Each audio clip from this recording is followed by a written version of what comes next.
¿Por qué no los dos? Alright, before we get copyrighted by Sony and, not the Strokes, RCA. Yeesh. Well, ladies and gentlemen, if you didn't know, you already know.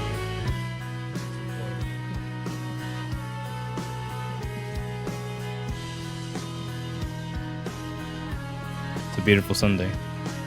It's a fun day. Ah, shit. Stars. You know what? Fuck it. Let's go. Alright, well, in the meantime, fuck it.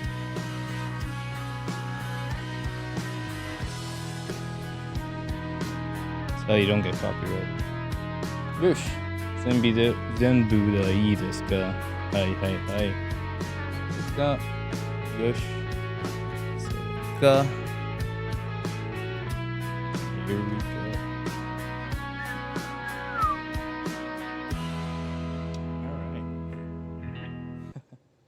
Start a little fun today. We're gonna go with it. So, strap in, have fun. It's your boys. Ookami Stitch. To EXP.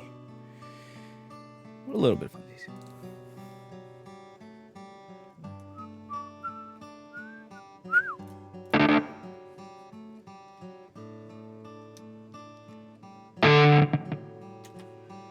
I was there on the day they stole the cars for the queen.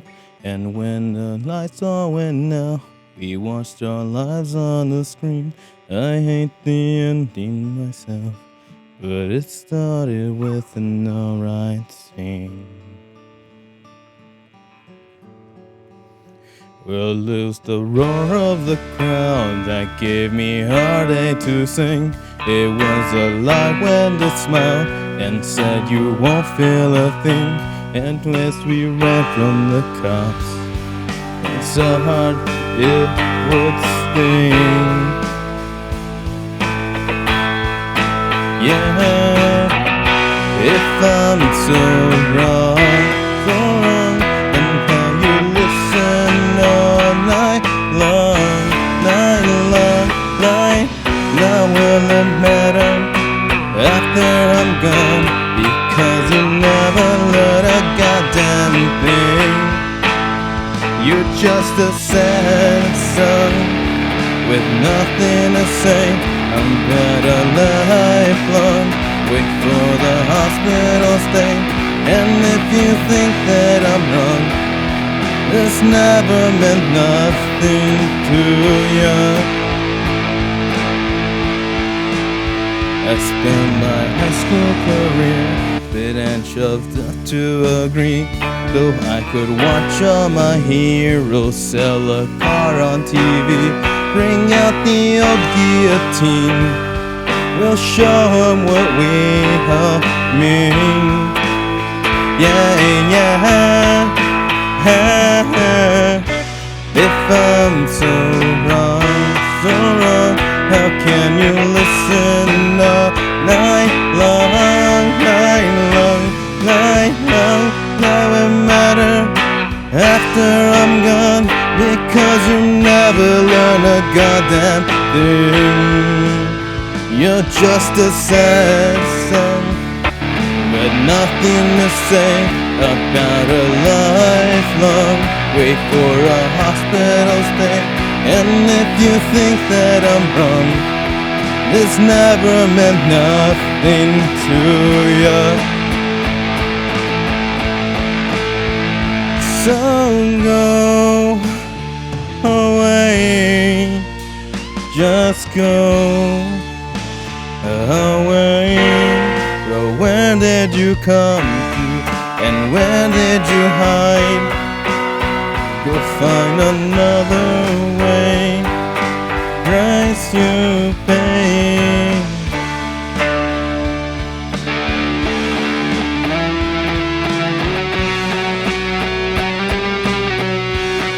Oh no,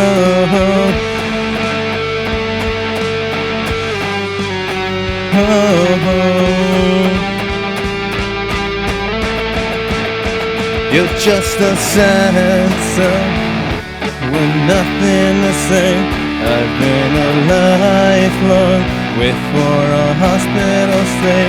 And if you think that I'm wrong, it's never meant nothing to you. Come on, you're just a sad song with nothing to say. You're about a lifelong wait for a hospital stay. And if you think that I'm wrong, there's nothing intending to you.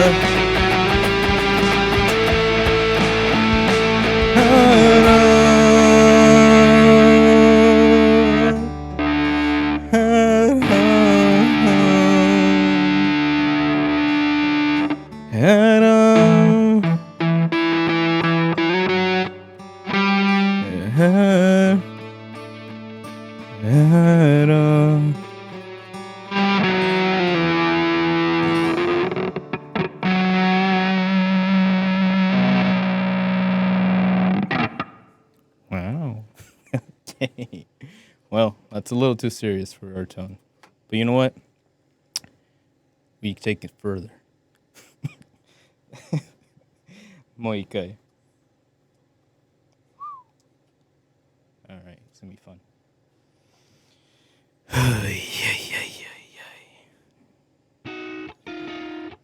Oh. Warm himself by the fire, son, and the morning will come soon. Tell you stories of a better time than the place that we once knew. While we patterned our lofty behind us in the dust, we had a place that we could call home, and a life no one could touch. Don't hold me up now, I can't stand my own ground. I don't need your help now, you won't let me down, down, down. Don't hold me up now, I can't stand my own ground. I don't need your help now, you won't let me down, down, down, down.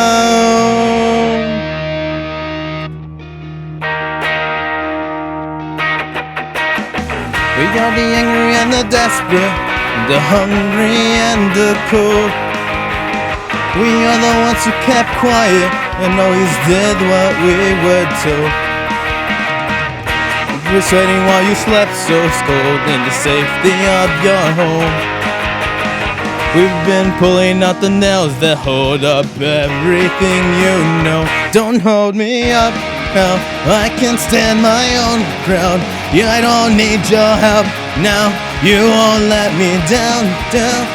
Don't hold me up now, I can't stand my own ground. I don't need your help now, you won't let me down, down, down. So open your eyes, child, let's be on our way. Broken windows and ashes are guiding our way. Keep quiet, no longer we'll sing through the day. Those lives that we lost and lives we reclaim.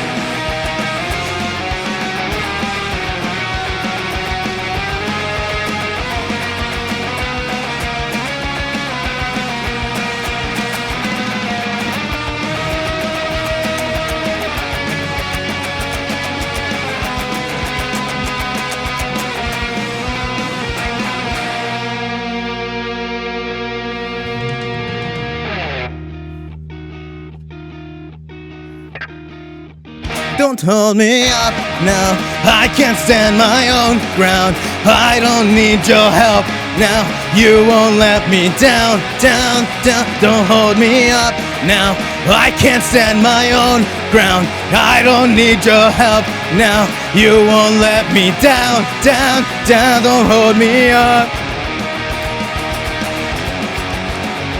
Don't hold me up. No, no, no, don't hold me up. Don't hold me up.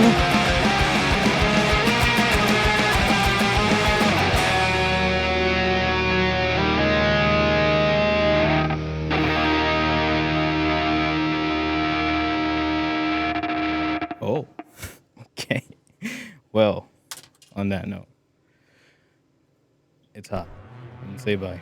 I'm gonna leave you to this guy, and he's gonna tell you some cool things about the universe. So, catch you in 25 minutes. Yeah. Oh, nothing.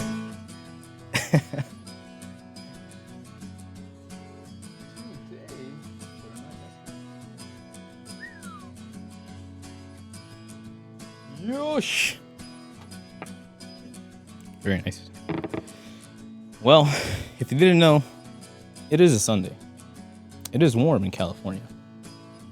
And Japan is not having a great time.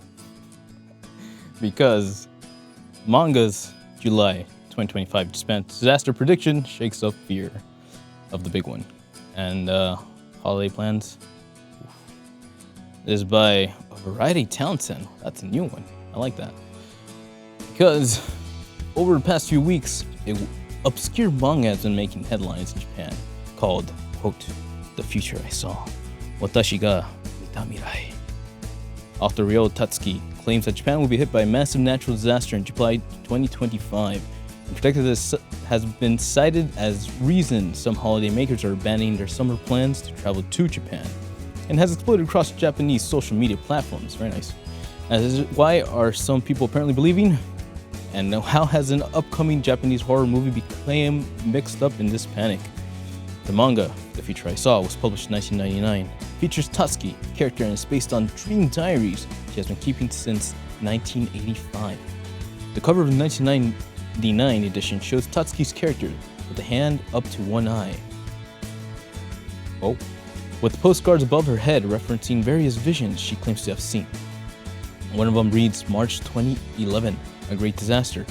After the devastating Tohoku earthquake and tsunami which hit Japan in March 2011, Tatsuki's mangas were rediscovered, with the resulting attention causing copies of the out-of-print book to come high prices on auction sites. So come. Right?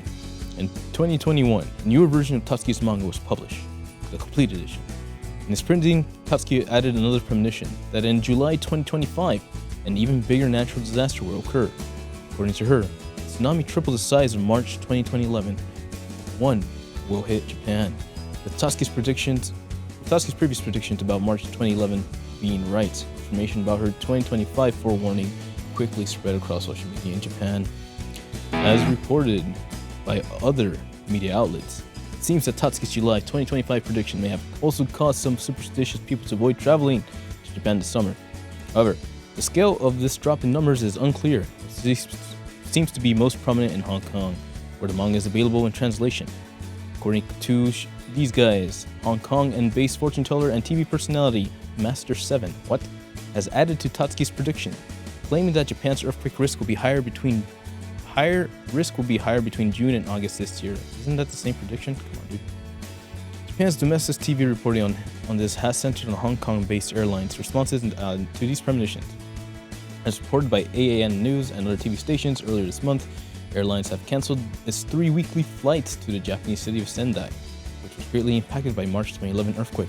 Likewise, Greater Bay Airlines is reducing its direct flights to Hong Kong to the Japanese cities of Sendai and Tokushima between May and October, citing a sudden decline in demand for travel to Japan. Postponed reasons for this include for the July disaster predictions and growing economic uncertainty.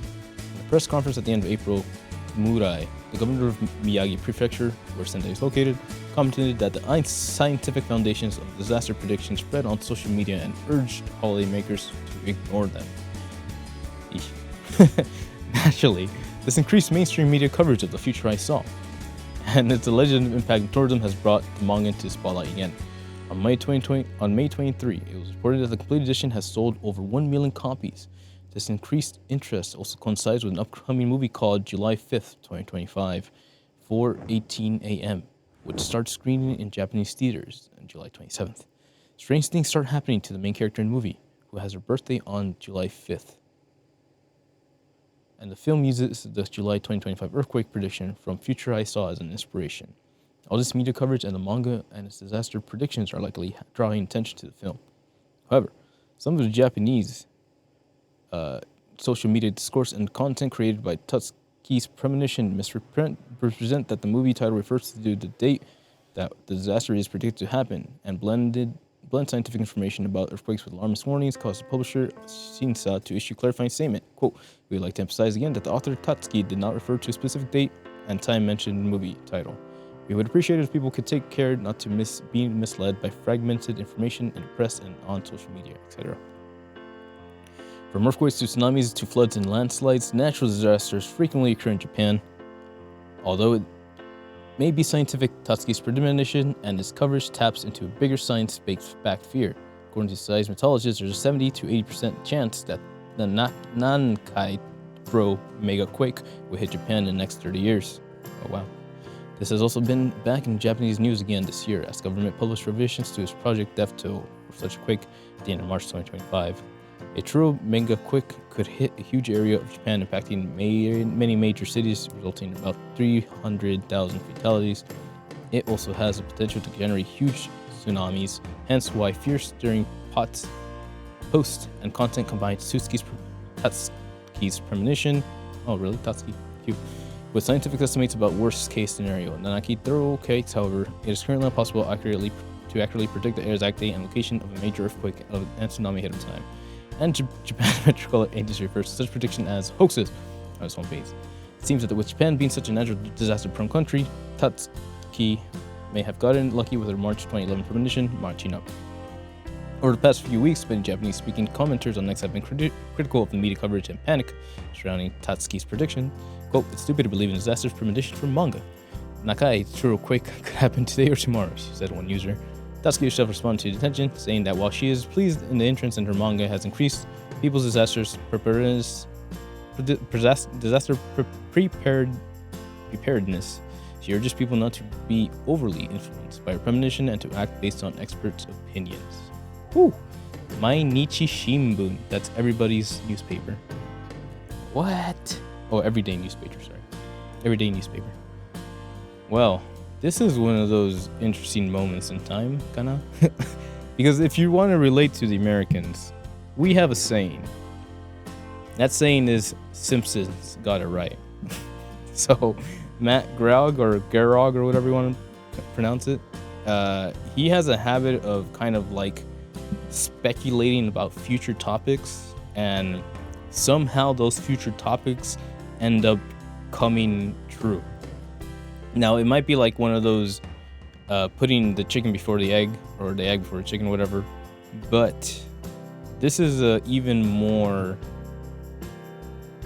moment, because it's more of a, it's less of a we're gonna be able to do something about it, and more of a, well, if the earth decides to do something about it, then we're just gonna be here.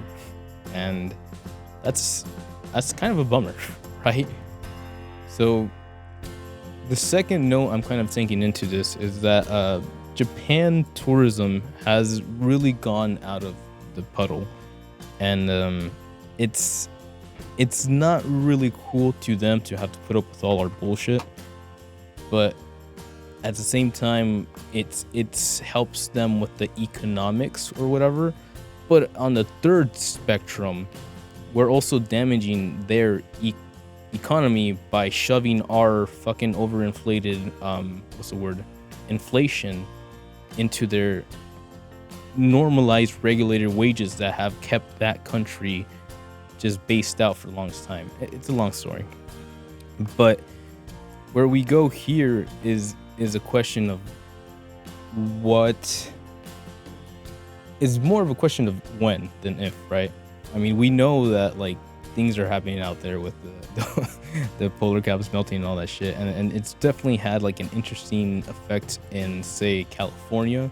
The weather is stupid, to put it lightly, and I can only assume that in a island country, that being surrounded by that much water is not a great idea when directly up north of you got polar caps melting and all that shit. So what does this do for us? Well, we're gonna have to see, man.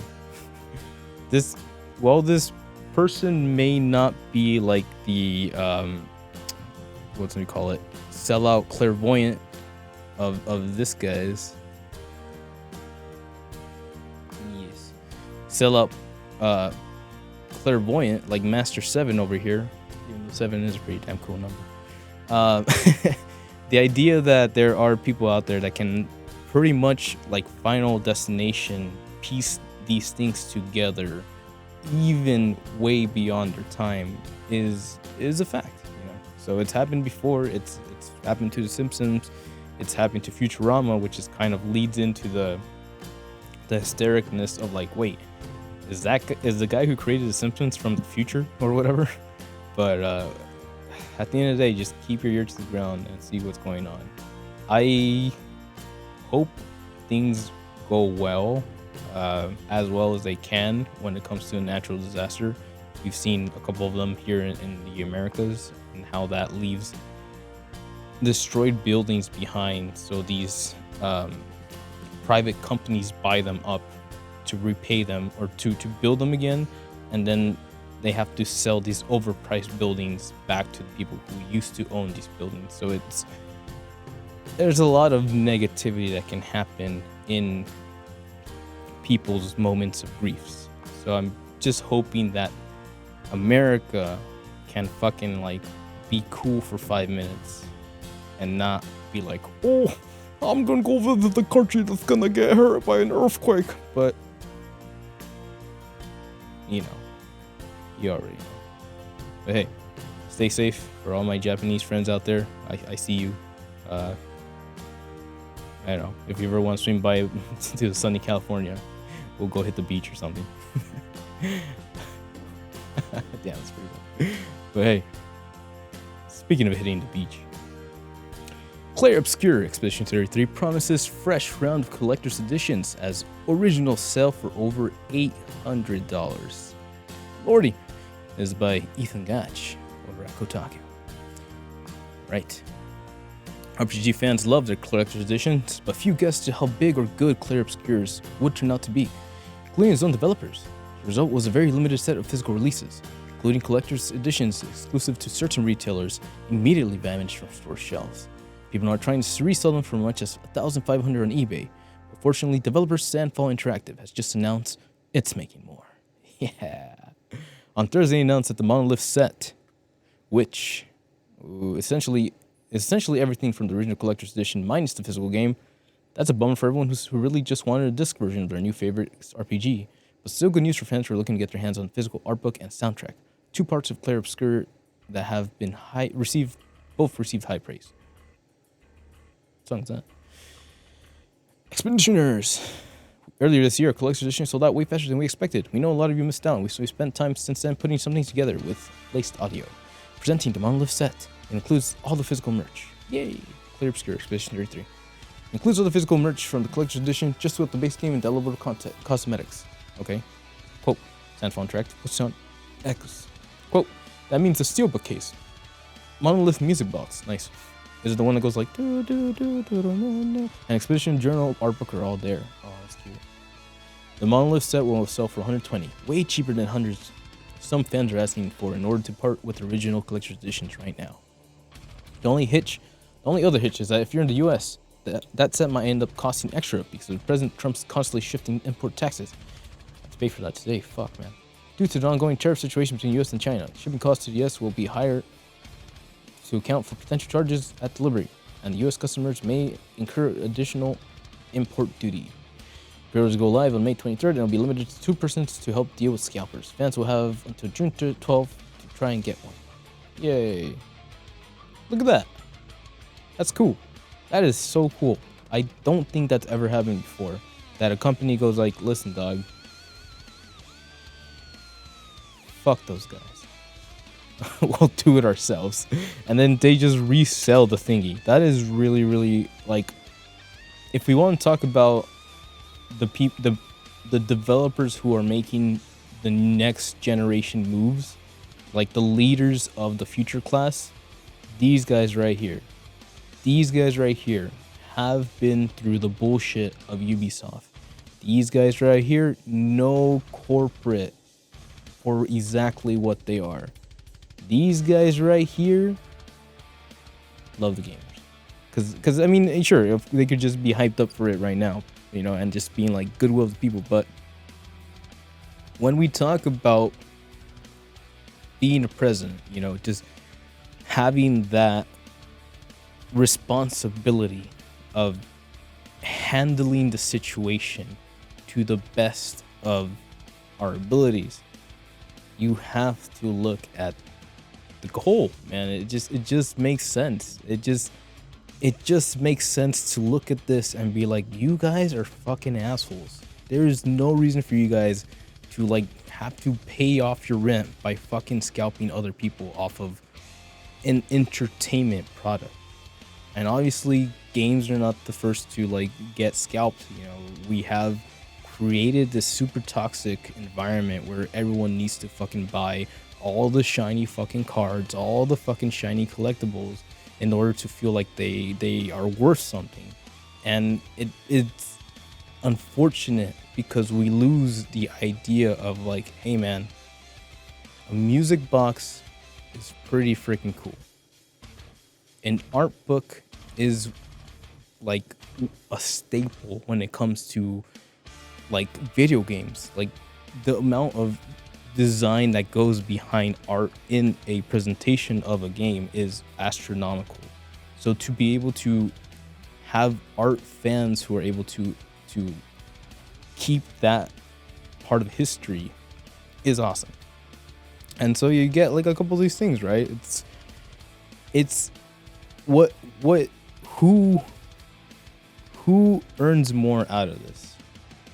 The asshole stealing from the company to go sell so they can pay for their fucking rent or whatever stupid ass Lambo shit they're renting for the week or the month or whatever, or the developer who is looking at the players and being like, dude, we have all the contacts, let's just make another round and like give the people what they're asking for. So at a reasonable price without having to be like, hey, we're the best, we're the shit, and like we're gonna like make you guys pay for our $100 GTA game or whatever. But I digress. You know, infamy and all the weight that it carries with it is such a interesting concept, and it takes the best of us to like not get caught up in the moment of emotions of like thinking that one's dreams are worth more than another just because we had one good idea that everybody loved. You know what I mean? It's great. We can make it happen, and I'm excited for whatever future endeavors this team is up to, and putting in the good word and letting people know that, hey, they got your back is in this in this economy and in this game generation in 2025 is the universe of video games and how fucked up it is a godsend. So thank God these people are out there putting in the good work and standing up to their values. So hey, go play Expedition, go watch our playthrough. We actually started it yesterday. Good shit. We got to a good point, and now the speculation is happening. But hey, let's talk about something that's less good. Yes, Dragon Age. The Veilguard star, quote, absolutely devastated over backlash. Says people wanted to see BioWare fail. Says who? I fucking played Mass Effect 2 leading up to this. Shut the fuck up. By Tom Phillips over at IGN. Dragon Age star Alex Wilton Reagan has given her personal response to the backlash faced by last year's Dragon Age to Veilguard and blamed the, quote, mixed reactions on people who wanted to, quote, see the game fail or wanted to see BioWare fail. Man, I bought Sonic Chronicles The Dark Brotherhood on DS. Shut the fuck up. The actor who plays the female Inquisitor, that's a deep cut, by the way. The actor who I played that game like literally after playing Knights of the Old Republic. It was so fucking hilarious. The actor who played the female Inquisitor in both Dragon Age Inquisitor and Dragon Age the Veilguard told IGN that she was absolutely devastated to see BioWare's latest game fail and to find a larger audience. Despite mostly positive review scores from critics, that's because they're bought out and you gave them a free fucking game. Can you get your head out of your ass for 10 fucking seconds so you can smell the roses? Yes? Jesus fucking Christ. It's not that simple. It's not that hard. It's that simple. Speaking during a new interview discussing remaining iconic video game characters today, as well as a role in Microsoft's upcoming Perfect Dark reboot, which is probably going to get delayed. Or actually, we'll see. Microsoft is doing pretty well with their... Never mind, I'll take it back. Wilton Reagan said she had loved her time as BioWare's Inquisitor, though did not believe the character would return now. Well, quote, I feel absolutely devastated for BioWare Studio that they got such mixed reactions to the game, quote, Wilton Reagan said of the response to Veilguard. Quote, I personally thought it was a really strong game, and I thought it was just BioWare being more BioWare. Quote, I also think a lot of people kind of wanted to see it fail, or wanted to see BioWare fail, either because they were just really bad on the internet, bad people on the internet, of which there are unfortunately many, as we have discovered. Quote, wow. At launch, the Veilguard was review bombed online. Criticism of the game being woke centered on its inclusion of a non-binary character companion and the ability for the player to choose to be transgender. On stream, Dragon Age, the Veilguard now sits with a mixed player response, with user-defined tags for the game as describing it under LGBTQ+ and politics labels. People were attacking the game before it was released, Wilton Reagan counted. Quote, it's ridiculous how you can judge a game, or a book, a film, or a TV show before it's actually released. You can't. It's an idiotic stance to take. In January, publisher EA said Dragon Age: The Veilguard had underperformed versus expectation around 50% just days after the game's director Connie Bush confirmed she was leaving the company. Oof. Meanwhile, Corrine, other BioWare staff who work on the game were laid off. In the same month, BioWare signaled it had released its final update for Dragon Age: The Veilguard, with no further content announced or expected. Quote, I only ever want to see the folks from BioWare thrive, because I adore them, Wilton concluded, and whatever they go on to do, I have no doubt their talents will be richly rewarded. We're really lucky we'll get more gold from them in the future. Quote, a slimmed-down BioWare is now working on Mass Effect 5, which currently does not have a release date. Eesh. Sounds like desperation. Yeah, I don't know. I know I'm being like negative about this thing, but like, you gotta understand from like my perspective. I have no perspective. I did not play 360 era games. That was just not in my wheel of availabilities. But obviously, growing up in the PS3, PS2 era, one would hear of Dragon Age, and I would look at that cover art and I'd be like, damn, that looks like a pretty damn cool game. So when freaking Kind of Funny and like all these people start fucking like hammering out, it's like, oh, Dragon Age flew us out to this place and they showed us these graphics and oh my god, it's so cool and shit. And for them to like really just be like, oh, but the critics liked it. I don't understand what's going on. It's so fucking like head bloated. Like, again, get your fucking head out of your ass. Real talk. Who buys these? If you're giving the fucking review codes away for assholes to lie about your fucking product, who buys this? The motherfucker who looks at the book cover, the box cover, and goes like, ooh, dragons, fantasy, yeah, I'll give it a shot. Or the potato who goes like, oof, I love BioWare, oh, I'm gonna pay for that. And dude, we're not there anymore. You can't just do that. Yes, there are those potatoes, they're called simps, and thank God I feel like we're slowly finally getting our like men back from this pathetic fucking waste of space that we call, I don't know. Watch Lilo and Stitch and just look at how fucking useless every male character is in that movie. Yes, I find that offensive. I can fucking cook you a steak dinner and fix your electrical wiring while giving you a foot massage. So fuck off, man. Seriously. It's like, we don't need to be afraid of the things that we're good at. We're different because we're unique. We're unique because we are who we are. And for people out there just shoving down this corporate message of like, oh, you're either this, or you can be whatever you want to be, is like, yeah, it's cute, but it's not who are you selling this to? Humans? Or fucking attack flying helicopters, unicorns? Just be cool. Literally, just be cool.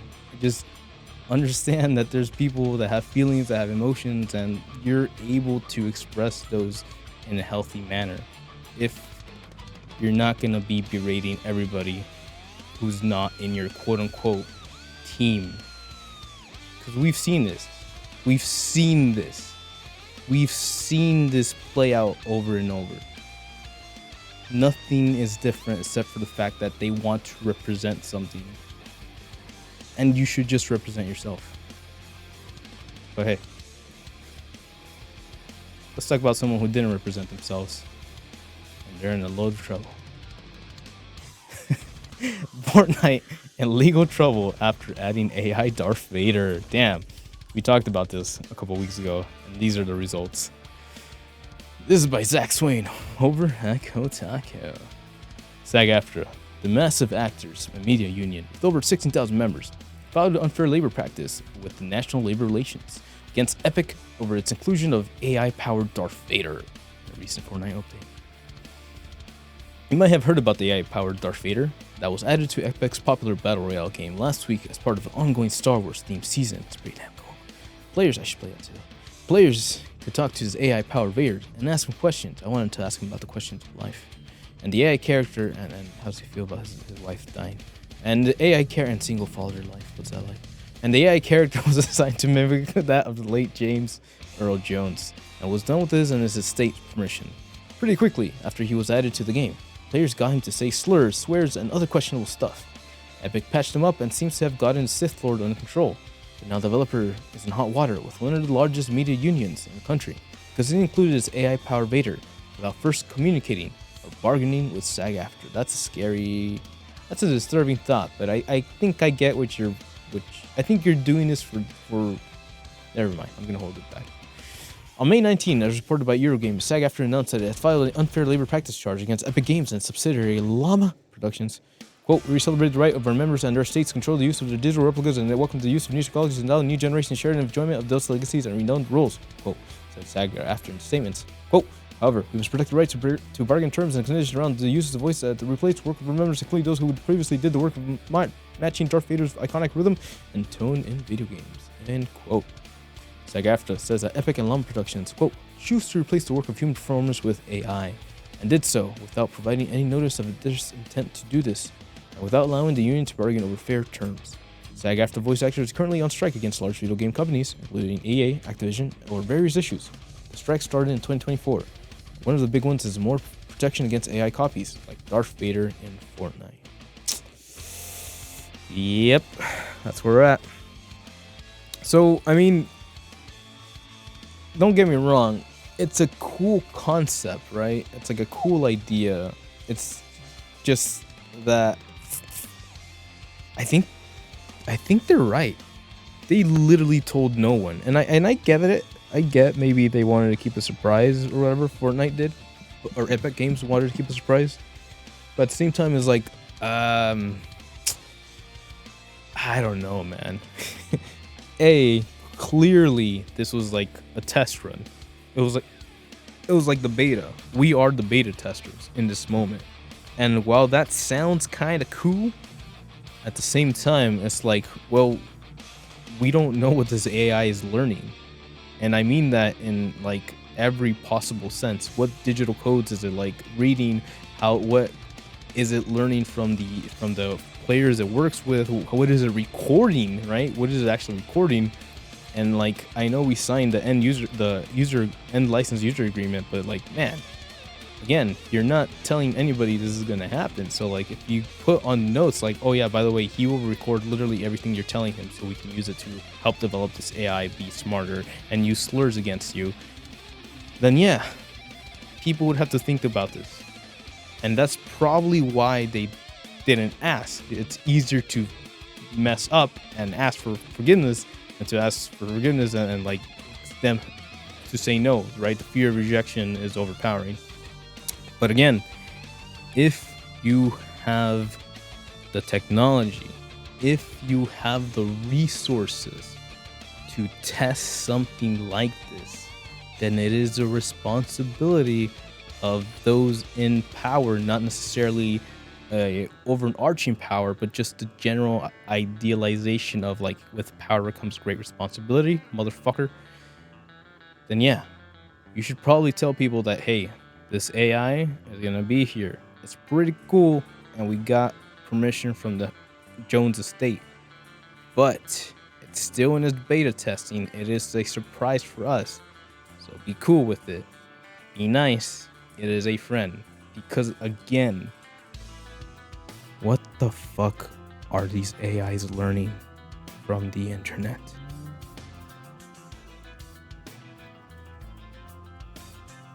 That's it. But yeah, he was a pretty cool dude. He does a thing. I'm not even gonna try it. I'm not even gonna try to attempt the Earl Jones story. I can't do it. Sounds more like Kylo Ren. Anyways, yeah. So there's that. And yeah, at the end of the day, you could honestly ask someone to like voice lines for you in the new Star Wars Jedi Fallen Order game. But I do believe that for this specific moment, they did need an AI to like generate responses to random people. And I'm for that. It's pretty cool. Swear words and everything. He was so suave. You should have heard him. He said, I don't know what he called it. He said something. He's like, blah blah. Lady or young lady, such foulness does not befall a lady of you or lady like you or whatever. I'm just like, all right, this guy's got some skills, man. And then you fucking see the videos now, and there's the poor AI going like, if you're tired, you should get some rest. Like, just spamming that. Which tells me that this poor AI needs to fucking sleep. So please, Epic, let him sleep. He's learning too much. Put his brain down for 5 seconds, yeah? Damn it, we're so fucked, man. Because Korean Teachers Union calls for a cancellation of live-action webtoon-based Get Schooled series. Eh? This is by Won Hee Cho over at Anime News Network. Let's go. Korean Teachers and Education Workers Union, KTU, also known as Jengyo, has publicly opposed the production of the upcoming Netflix series adaptation of the webtoon Get Schooled, calling for its cancellation due to the concerns over its portrayal of violence and the education system. On May 20th, Union released a settlement titled Violence is Not True Education, urging Netflix and the production to be held drama. Union criticized the original webtoon for its sensational depiction of conflict between students, parents, and teachers, and portraying educators as incompetent and passive. It argued that the story glamorizes violence in schools and undermines professional dignity and expertise of teachers. Quote, the issue with adapting Get Schooled in drama is that it legitimizes violence by portraying a government-backed character who assaults students under pretext of protecting teachers' rights, the union stated. Quote, this not only weakens the trust in democratic conflict resolution within schools, but also distorts, that's what democratic means? Within schools, but also distorts, no wonder we're fucking lame. And the Reds are like, not to even make it about colors, but like, no wonder we're not fucking like touting guns and being like, hey dog, those are my fucking laws. Those are my fucking rights, motherfucker. But also distorts efforts to build a human rights friendly education environment and restore public education. Quote. KTU further emphasized that, quote, violence is not true education and that infringing our students' rights under the guise of teacher protection is unacceptable. Acknowledging the importance of creative freedom and the union stressed the content creators should consider their social responsibilities and influence. Get Schooled, which has been serialized by Naver Webtoon since 2020, tells the story of Hua Jinya, an officer in the Ministry of Education's Teacher Protection Bureau, takes matters into his own hands to restore order in schools following the passage of law banning corporal punishment. The series explores the challenges of maintaining authority in schools and delivering justice, like Batman. While the original webtoon gained attention for its satisfying narrative driven by strong state power, it also drew criticism for portraying marginalized groups such as women and people of color as villains, also resolving conflict through violence. Jesus. Jung Chang-hong, Juvenile Justice Mr. Plankton, is directing the series, and Kam Kyu Lee, nice, Behind Your Touch and Light Your Eyes is writing. Directing Hong has acknowledged the above concerns and previously stated that the drama adaptation will approach with material with greater sensitivity and care. Gets Gold is written by Yong Tak Chai and drawn by Gan Ramhan. Garamhan. Yes. Blaze Publishing is releasing the series in print. Webtoon Entertainment is previously released part of the series in English digitally, but has since removed the title from its service. Oof, the Americans got it. So there's that. What do we learn? Damn. What the fuck did I just read? So this guy, Kotomine from Fates Zero, is here to like educate your students, and I guess I kind of understand why it's popular now. So it's coming to Netflix. Netflix has been kind of getting more and more ideas from foreign countries, producing basically quote unquote cough cough anime adaptations of Kakegurui, which is called Bet now in the English version. But it is the same concept and premise, maybe not the same characters word for word, but they found the well of the source well, basically. They are basically outsourcing narrative stories from different countries because it's cheaper, I guess, and they are able to produce these. So the question now becomes, how much is too much, right? Because, again, we've all got different cultures. We all got different ways of we were raised. Our school systems might be different. For the most part, they're all professionalized, I believe. But we all receive this differently.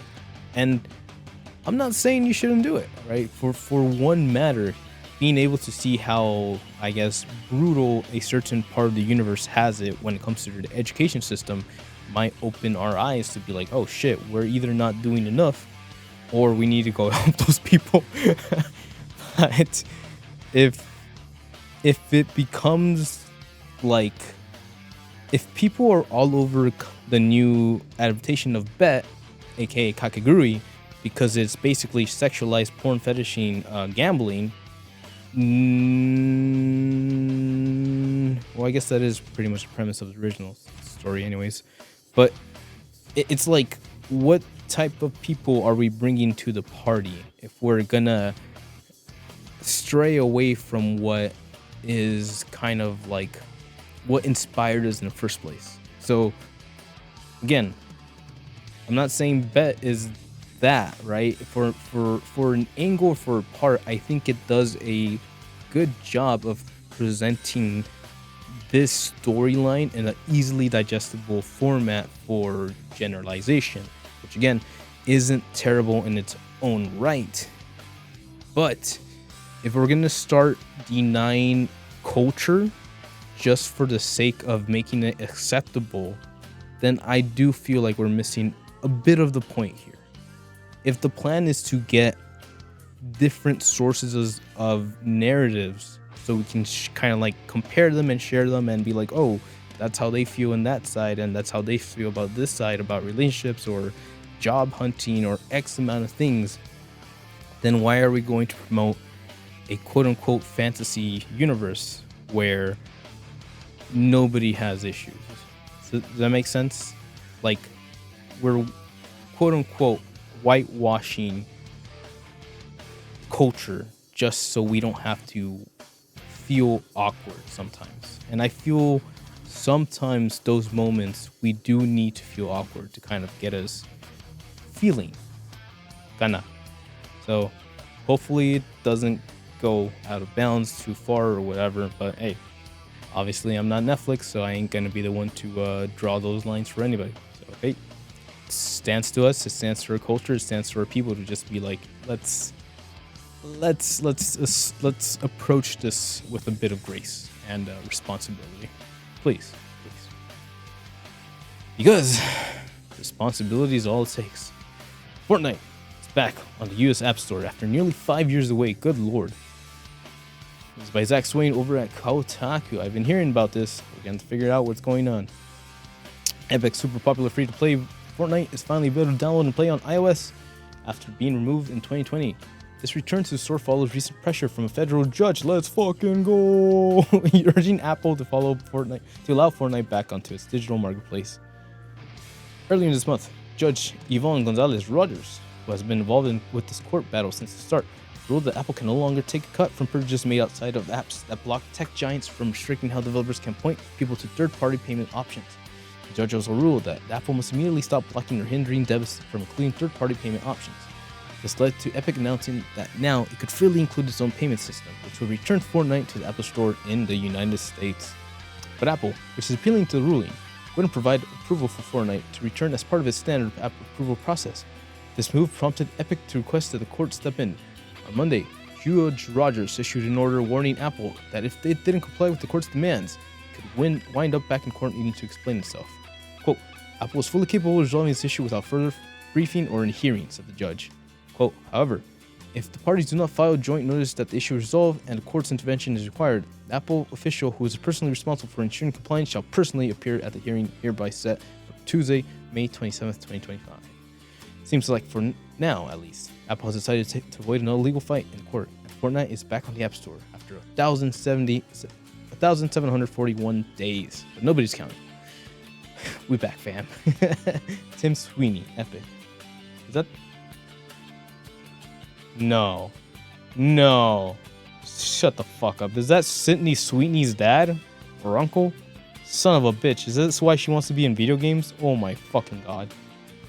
We back, fam. Posted CEO Tim Sweeney shortly after the game went live from the App Store. I'm gonna have to Google that one. Somebody Google that one, please. I'm scared. I'm scared to know the truth.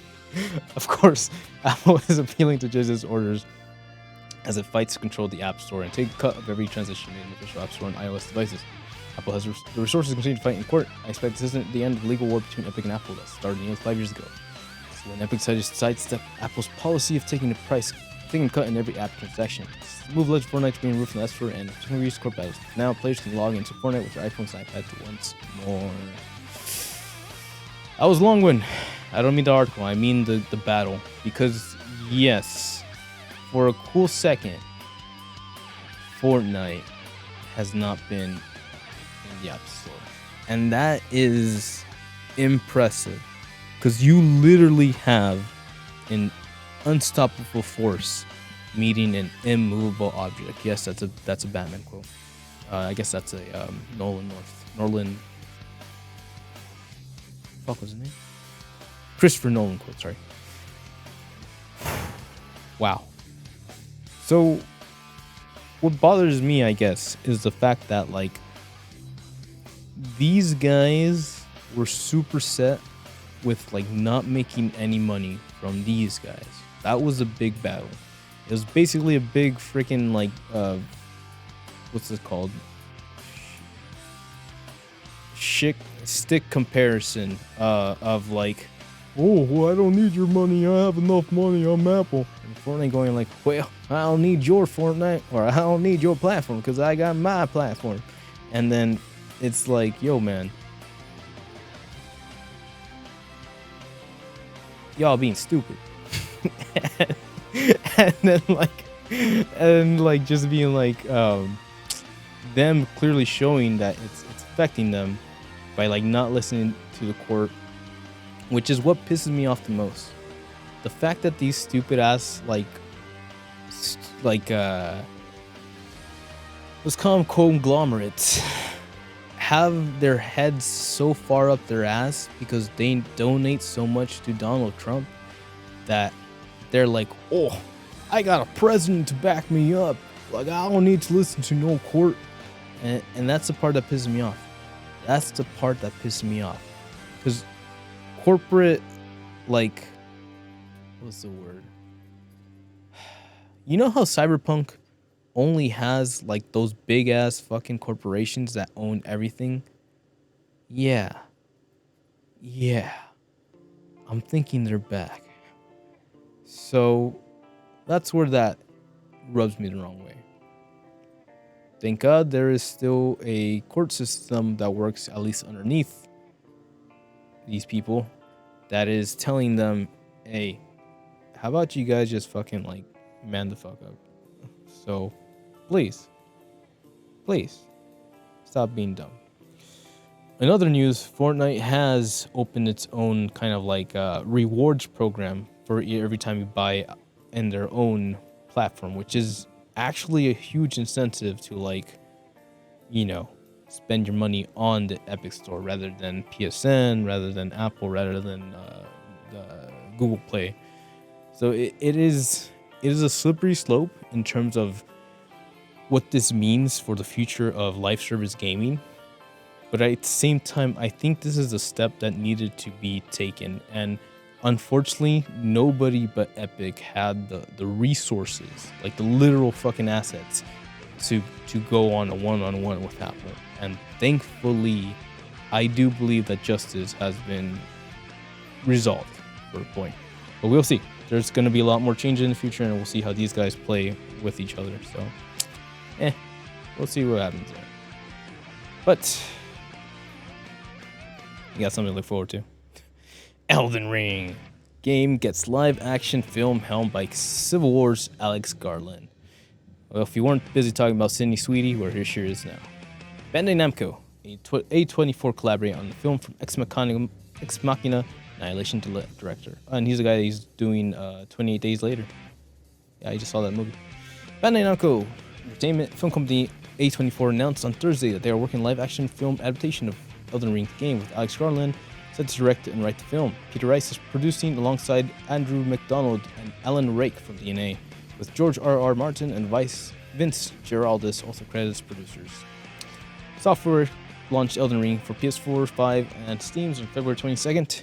The game quickly surpassed 12 million unit sales worldwide in March 2022, and had overtaken Call of Duty Vanguard as the best-selling game in the US in the last 12 months. And in April 2022, the game's DLC expansion, Shadow of the Erdtree, launched in June 2022, and the base Elden Ring game is required for the expansion. What the hell does that matter? Literally all this shit.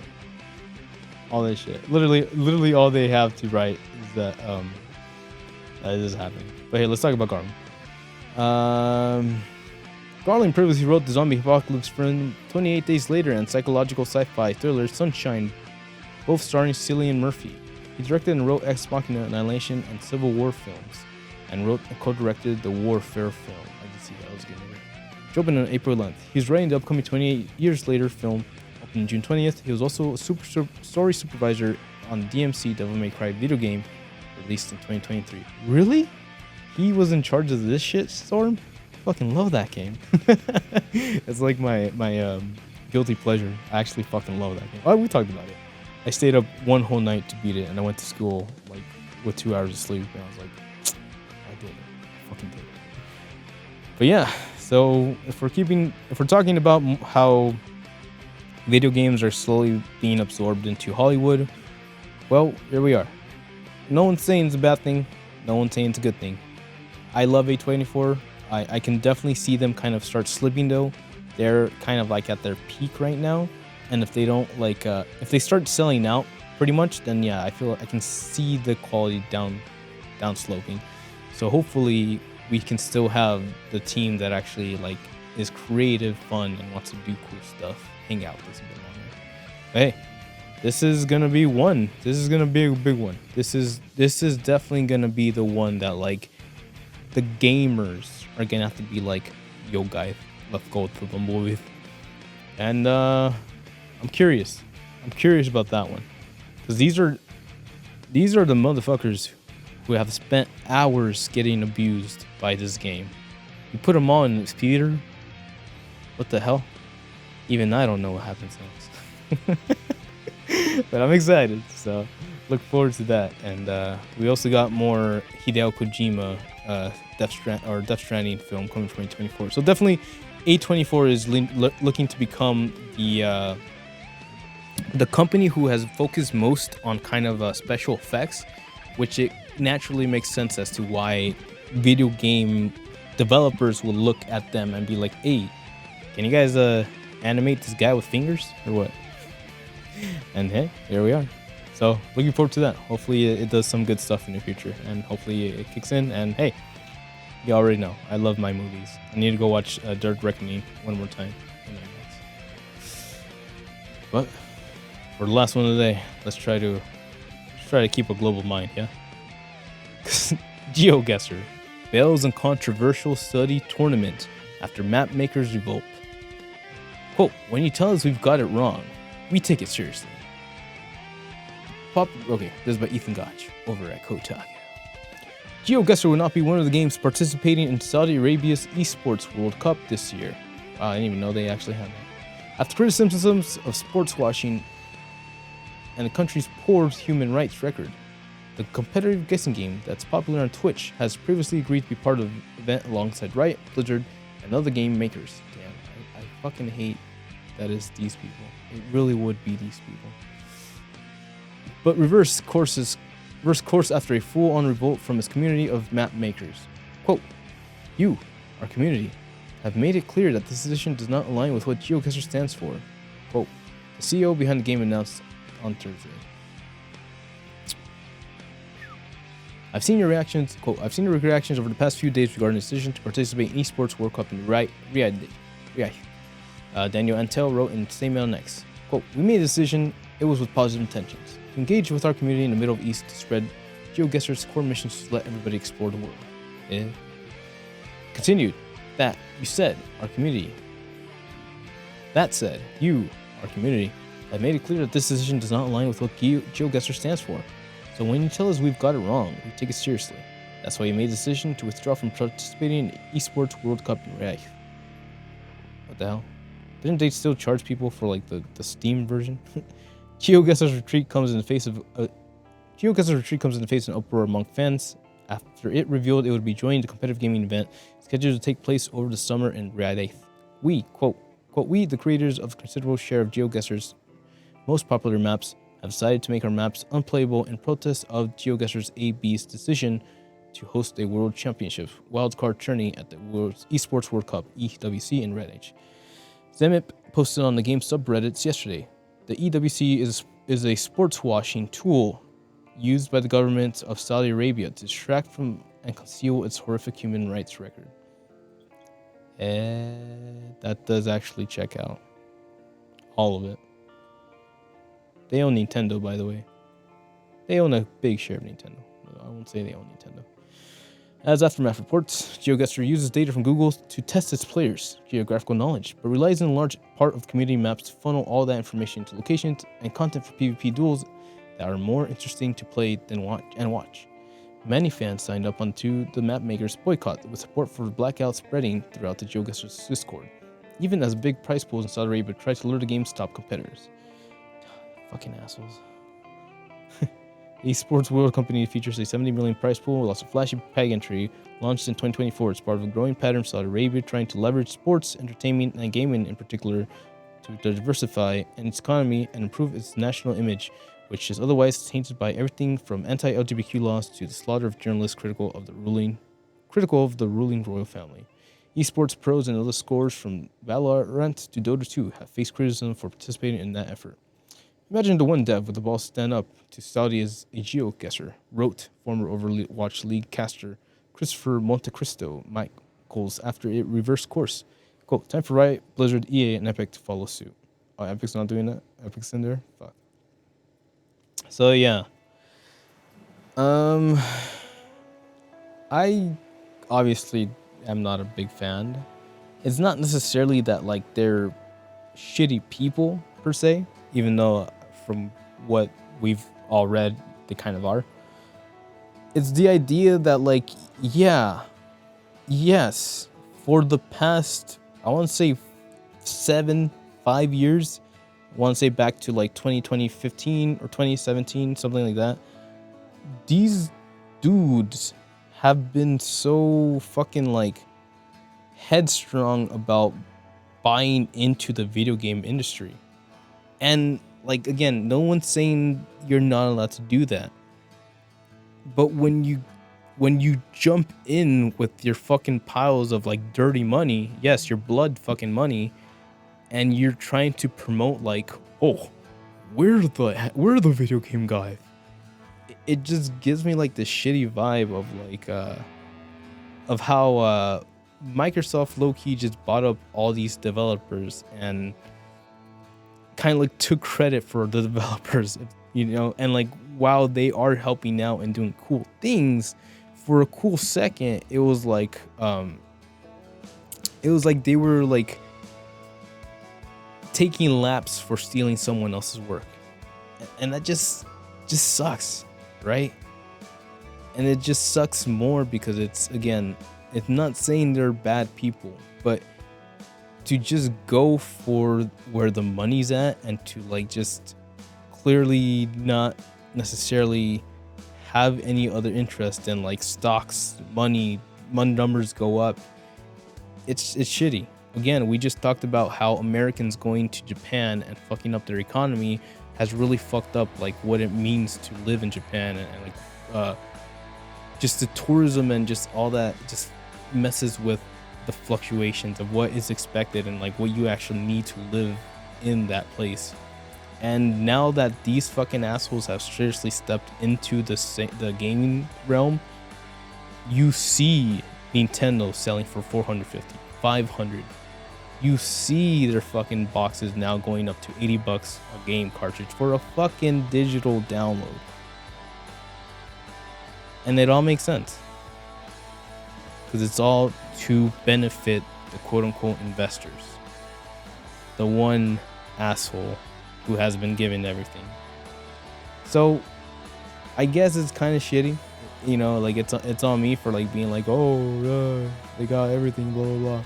But it's the idea of having so much potential to do right, or to inspire or create or help elevate, but instead of taking responsibility, you just fucking like absorb its revenue rather than investing in what it can become.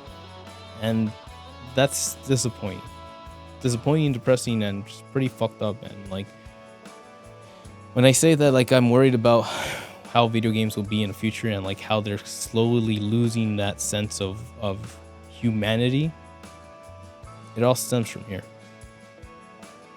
It all stems from people trying to fucking goat people just to like be part of the club, because it doesn't cost anything to them, but it costs your soul to sell yourself out to be part of their little club. So that's where I'm at. I don't want to like be that. I feel like the time that we have is too short to just throw into the feet of someone who's not even worth your time. But hey, I digress. Such is life. And this has been the news of your week, baby. So, with all that being said, I'm gonna wrap it up with one special melody, eh? My shoulder is killing me, and my legs are feeling the oomph. So let's get this going.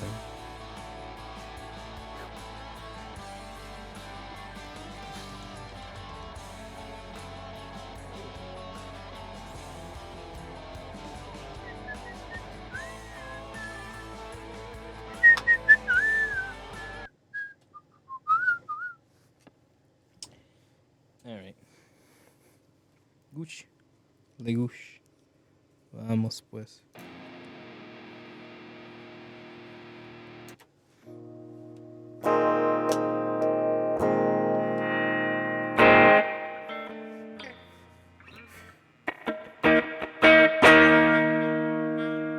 I think we got this.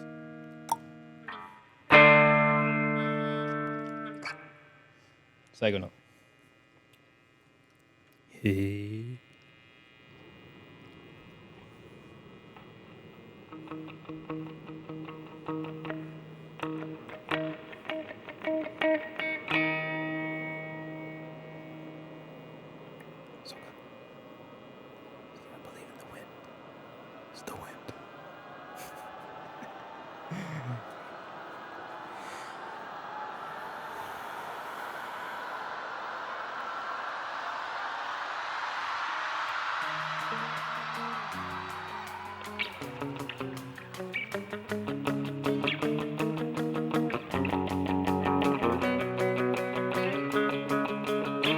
A warning to the people, the good and the evil.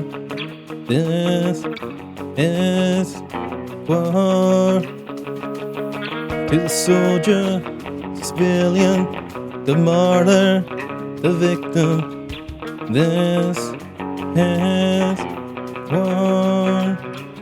The moment truth and the moment to lie, the moment to live and the moment to die, the moment to fight, the moment to fight, to fight, to fight, to fight.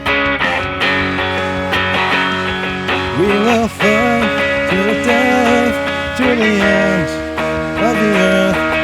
It's a brand new fate, it's a brand new world. From the left to the right, we will fight to the death, to the end of the earth. It's a brand new world, it's a brand new world. Oh, it's Morbius.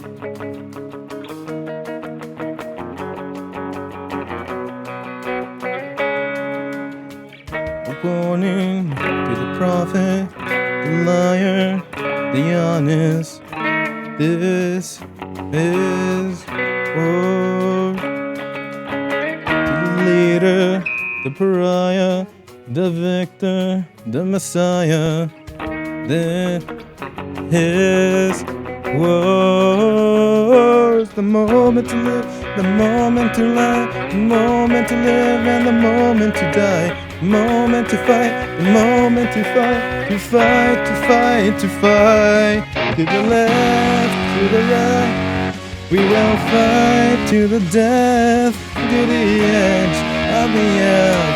It's a brand new world, it's a brand new world. To the left, to the right, we will fight to the death, to the edge of the earth. It's a brand new world, it's a brand new world, it's a brand new world.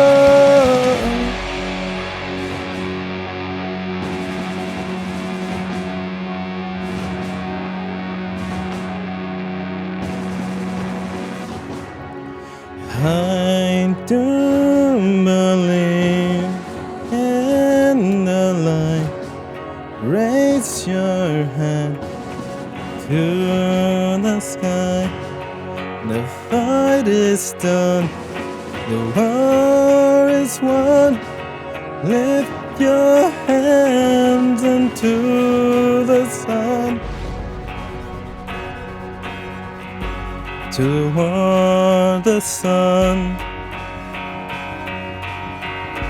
toward the sun,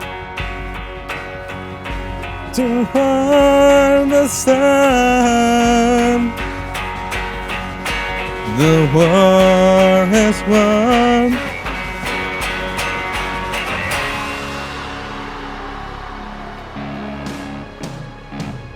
To the right, to the left, we will fight to the death, to the edge of the earth. It's the brand new world, and the last to the first, right to the left, we will fight to the death, to the edge of the earth. It's a brand new world, it's a brand new world, it's a brand new world. A brave new world. The war is won. The war is won.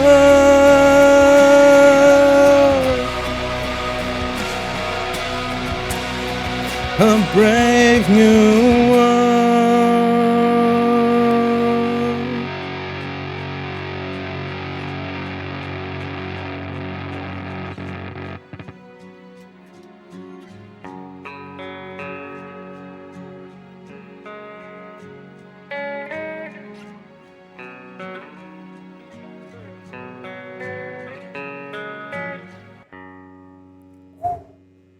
Bueno, in case you didn't know, you know.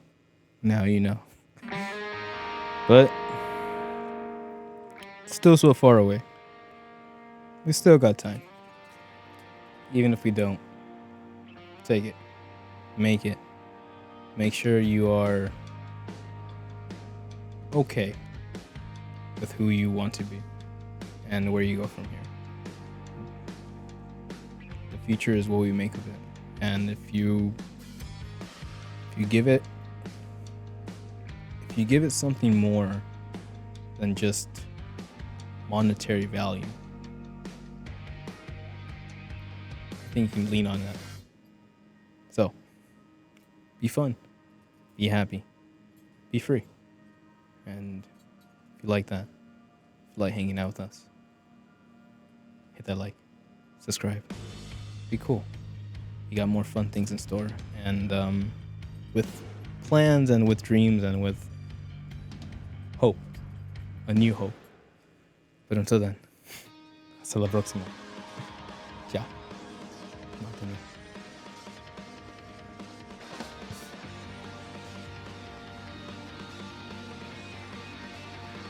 Now don't be crazy as well, cause you can't sing here. Big deal, she said, guess you're official.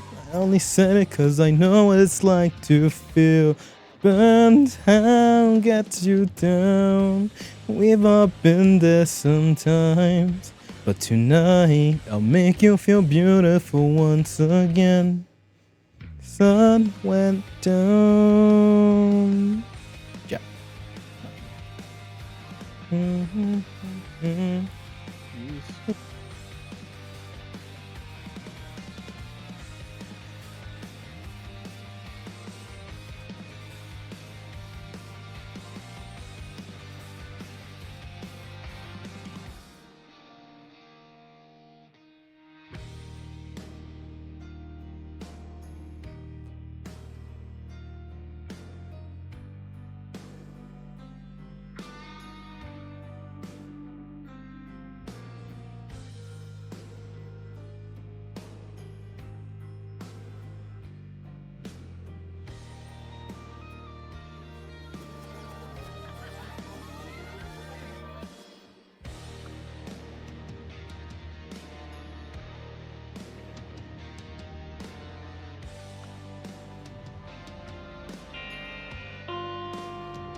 Yosh.